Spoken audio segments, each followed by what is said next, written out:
Femeia care stătea în fața mea avea 72 de ani și nu mai dormise o noapte întreagă de aproape 4 ani. 4 ani. Se trezea de 5-6 ori pe noapte. Mergea la baie pe întuneric, cu mâna pe perete. Se întorcea în pat și se uita în tavan până se lumina de ziua. Nu se plângea de durere, nu avea febră. Analizele ei erau curate și totuși își pierduse liniștea, pofta de a ieși din casă, chiar și obiceiul de a merge la biserică duminica, pentru că se temea că nu găsește o toaletă la timp. Mi-a spus o singură frază pe care nu am uitat-o. Domnule doctor, eu nu mai trăiesc, eu doar mă organizez în jurul unei toalete. Iar când am întrebat-o ce bea, mi-a răspuns senin, cu conștiința curată. Păi, nimic special. Apă, aproape deloc, că mă tem să nu mă duc și mai des. Beau altceva, ceva obișnuit, ceva ce bea toată lumea. Acel ceva obișnuit era exact lucrul care îi ardea vezica în fiecare zi, fără ca ea să bănuiască măcar o secundă. Astăzi vă spun ce era. Vă spun numele acelei băuturi pe care un urolog, un om cu peste 30 de ani de practică, o numește dușmanul tăcut al vezicii. Vă mai spun și 3 greșeli pe care le fac aproape toți oamenii trecuți de 60 de ani și care înrăutățesc lucrurile de 10 ori. Iar la final vă las un obicei simplu de seară, care nu costă nimic și pe care mulți dintre pacienții mei l-au numit noaptea recâștigată. Rămâneți cu mine până la capăt, pentru că partea cea mai importantă nu e la început, e spre mijloc. Și există un detaliu despre care aproape nimeni nu vorbește, deși e sub ochii noștri. Dar, înainte de nume, trebuie să înțelegeți un lucru, altfel nu veți crede ce vă spun. Vezica urinară nu este un simplu sac, este un mușchi. Un mușchi care se întinde, se relaxează, se contractă și care are pe interior o căptușală subțire, fină, ca o peliculă de protecție. Imaginați-vă interiorul obrazului dumneavoastră, moale, umed, sensibil. Cam așa arată vezica pe dinăuntru. Iar acea peliculă de protecție are un singur rol, să nu lase urina, care este acidă, să atingă direct carnea vie a peretelui. Acum, imaginați-vă că peste acea peliculă turnați zi de zi, an de an, o substanță care o subțiază. Nu dintr-o dată, nu dramatic, încet, ca apa care sapă piatra. Ce se întâmplă? Peretele vezicii devine iritabil, iar un mușchi iritat nu mai are răbdare, nu mai așteaptă să se umple. Se strânge când are un sfert, trimite semnal de urgență când nu e nicio urgență. Și dumneavoastră fugiți la baie convins că așa e la vârsta mea, așa e prostata, așa e la femei după o vârstă. Nu, nu întotdeauna. De foarte multe ori nu e vârsta, e paharul. Și acum vă spun care pahar. Băutura despre care vorbim este băutura carbogazoasă îndulcită, sucul acidulat, cel de la 2 litri din plastic care stă pe masă la sărbători, dar la mulți stă pe masă și în restul anului. Cel dulce cu bule, rece, care taie setea. Iar aici vine partea pe care nimeni nu o spune. Și varianta dietetică, zero zahăr, light, aceea pe care o cumpărați tocmai pentru că vă credeți cu minte, este la fel de nemiloasă cu vezica. Uneori chiar mai rea. De ce? Pentru că vezica nu se supără doar pe zahăr. Vezica se supără pe 4 lucruri deodată, iar în paharul acela le găsiți pe toate 4 într-un singur loc.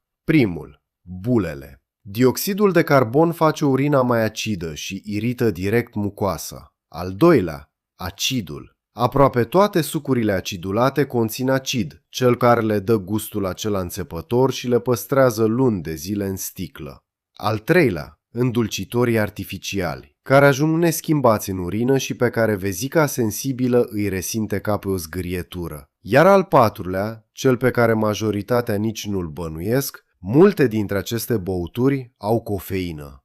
Nu doar cele închise la culoare, și cofeina are 2 efecte. Scoate apa din corp și în același timp ațâță mușchiul vezicii, îl face nervos, grăbit, nerăbdător. 4 iritanți, într-un singur pahar, de 2-3 ori pe zi, ani la rând. Nu e nevoie de nicio boală gravă ca să vă treziți noaptea de 5 ori. E de ajuns atât. Femeia aceea de 72 de ani bea în medie 1,5 litri de suc acidulat pe zi. Dietetic, desigur. Îl ținea în frigider și îl bea în locul apei, exact pentru că îi se părea că apa o trimite la baie. Înțelegeți ce ironie? Fugea de apă și se arunca direct în brațele lucrului care o trezea noaptea. Dacă până aici v-ați recunoscut fie și puțin, dați-mi un semn. Lăsați un like la acest video. Nu pentru mine. Pentru că acest mesaj să ajungă și la vecina dumneavoastră și la sora dumneavoastră, care poate suferă în tăcere și crede că e vinovată vârsta. Acum, atenție, pentru că urmează ceva important. Sucul acidulat este vinovatul numărul 1, dar nu este singurul. Și există pe lista mea o băutură pe care dumneavoastră o considerați sănătoasă. O beți zilnic, tocmai ca să vă faceți bine.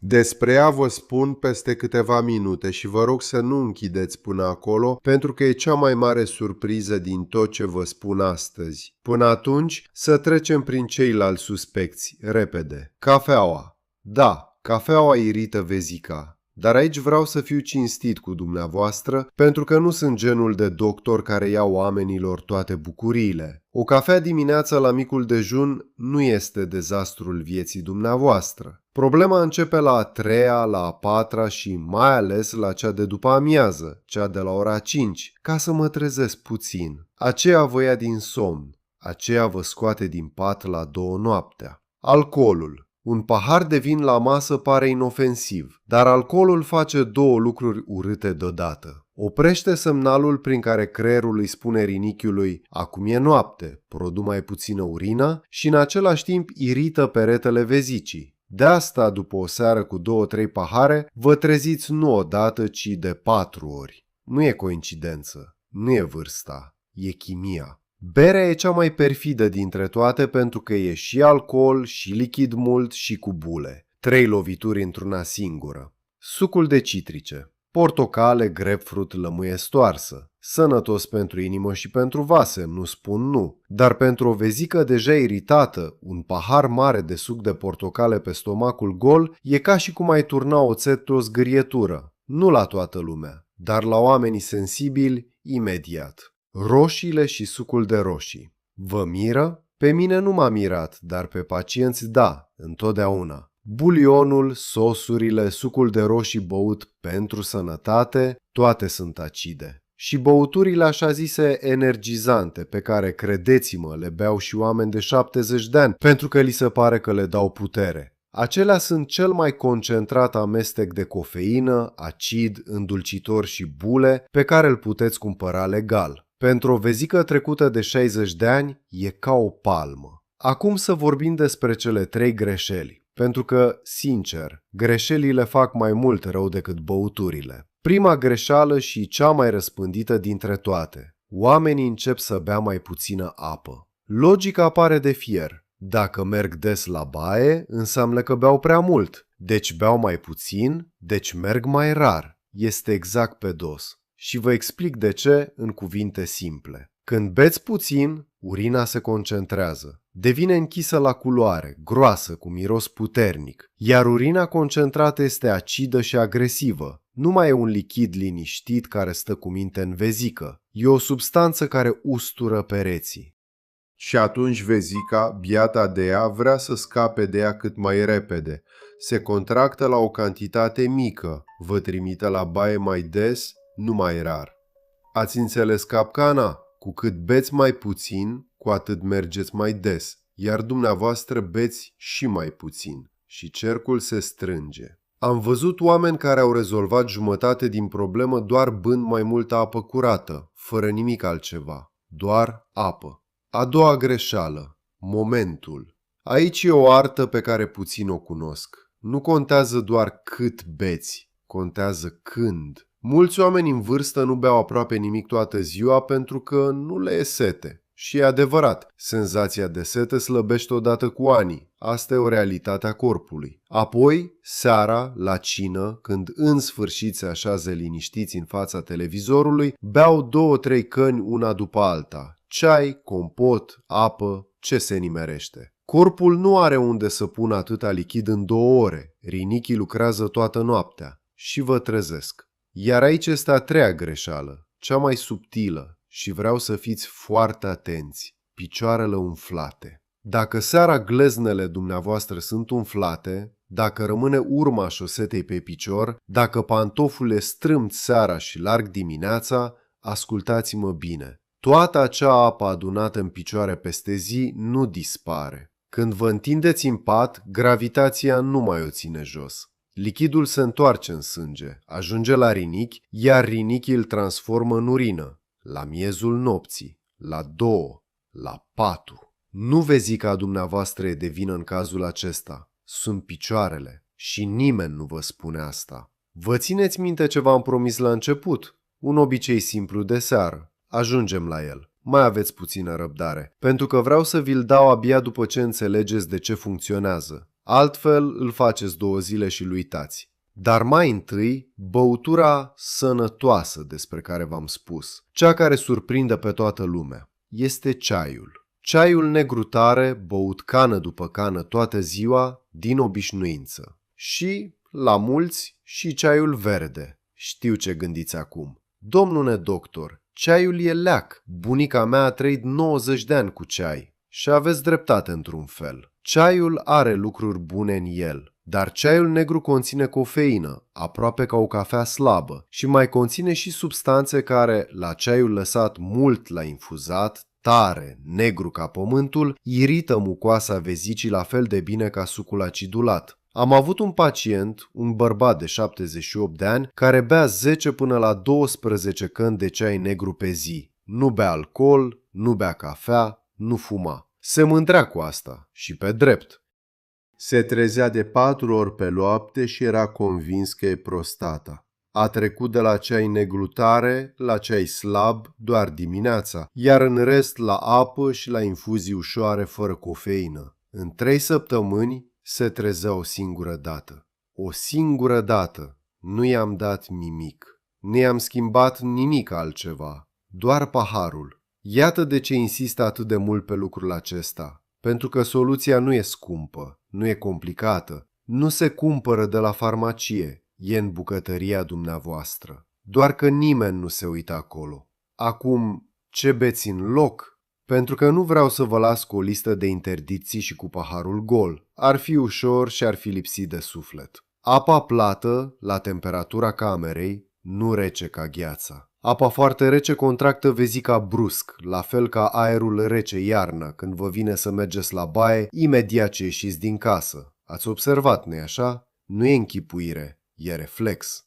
Infuziile fără cofeină, ușoare, nu tari. Tei, mușețel, mentă, ceai de fructe de pădure fără acid. Le faceți slabe, aurii, nu negre. Compot de casă, dar făcut cu foarte puțin zahăr sau fără. Compotul limpede, nu sirop. Apă cu o felie de castravete sau cu câteva frunze de mentă dacă vă lipsește gustul. Vă spun asta pentru că mulți oameni beau suc nu din poftă, ci pentru că apa simplă li se pare fadă, fără gust, tristă. Îi înțeleg. Dați-i puțin gust, dar fără acid și fără bule. Iar cantitatea? Fără exagerări și fără cifre bătute în cuie, pentru că fiecare om e altfel. Regula pe care le-o dau pacienților mei e simplă și se vede cu ochiul liber. Uitați-vă la culoare. Urina trebuie să fie galben pai, aproape ca paiul uscat. Dacă e închisă, ca berea, ca ceaiul, beți prea puțin. Dacă e complet transparentă ca apa de la robinet ore în șir, poate beți prea mult. Corpul vă vorbește. Trebuie doar să vă uitați. Și acum, obiceiul de seară pe care vi l-am promis. 3 părți. Foarte simple. Nu costă nimic. Prima parte. Mutați lichidele mai devreme în zi. Beți mult dimineața și la prânz, când corpul are timp să le folosească. După ora 6-7 seara, doar înghițituri mici, cât să nu vă fie gura uscată. Nu vă interzic apa seara. Vă rog doar să nu o îngrămădiți acolo. A doua parte. Și aceasta este perla. Ascultați-mă. Cu 2-3 ore înainte de culcare, întindeți-vă pe pat sau pe canapea și ridicați picioarele mai sus decât inima. Puneți 2 perne sub ele. Stați așa 20-30 de minute. Ce faceți de fapt? Îi dați corpului șansa să scoată apa din picioare atunci când dumneavoastră sunteți treaz și puteți merge la baie liniștit, în loc să o facă la 2 noaptea când dormiți. Mergeți la baie după, înainte de culcare și duceți-vă la somn cu picioarele deja golite. Am pacienți care mi-au spus că acest singur gest le-a redat 2 treziri din 4. Un gest, 2 perne. A treia parte.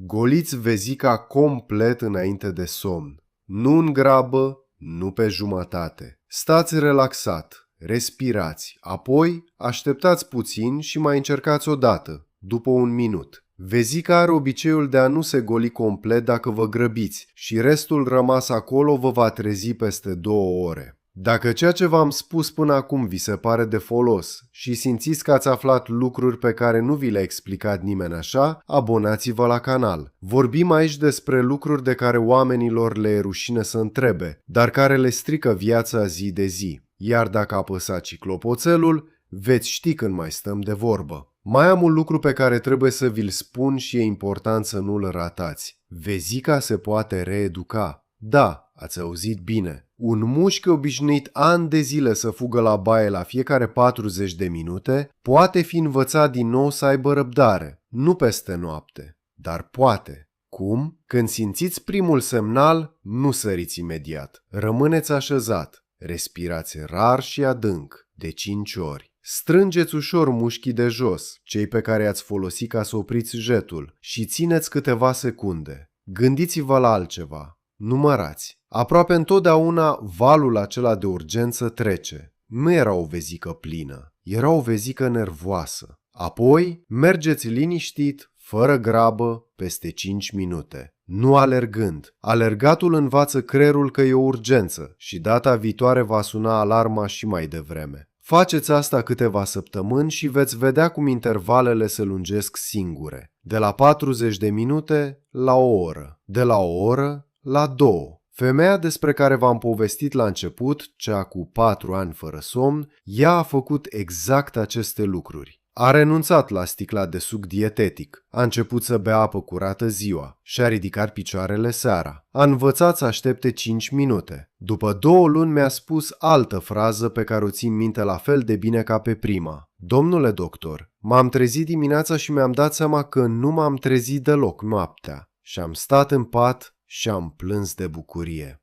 Nu i-am dat nimic, nici o pastilă. I-am luat un pahar și i-am dat înapoi o noapte. Acum, ca să fim cinstiți până la capăt, trebuie să vă spun și când treaba nu mai ține de pahar. Dacă vedeți sânge în urină, dacă aveți durere adevărată, arsură puternică, febră, dacă slăbiți fără motiv, dacă nu mai puteți urina deloc sau dacă totul s-a schimbat brusc într-o săptămână de la o zi la alta, acolo nu mai e vorba de ceai și de suc. Acolo mergeți și vă uitați împreună cu cineva care se pricepe.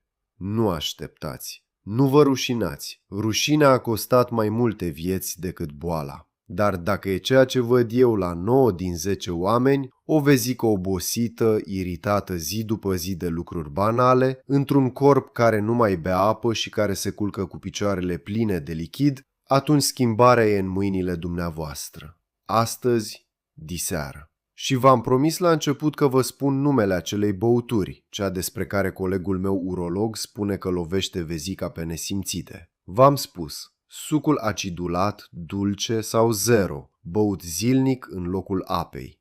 Ea e prima. Ceaiul negru tare, cana după cană, e a doua, cea nebănuită. Iar a treia, cea mai ascunsă dintre toate, nu e o băutură, ci lipsa ei. Paharul de apă pe care nu îl beți de teamă. Uitați-vă în seara asta la ce aveți pe masă, la ce ține soțul dumneavoastră lângă fotoliu, la ce bea nepotul, ca să știți ce să-i spuneți. Nu trebuie să schimbați toată viața. Începeți cu un singur pahar. Înlocuiți-l cu apă. Mâine, încă unul. Corpul are o răbdare pe care noi nu o merităm. 10 de ani vă iartă. Iar când în sfârșit ridică vocea, nu vă pedepsește. Vă cheamă. Trezirile acelea de noapte nu sunt un blestem al vârstei. Sunt un mesaj. Și acum știți cum să-l citiți. Somnul nu se cumpără, se recâștigă, înghițitură cu înghițitură.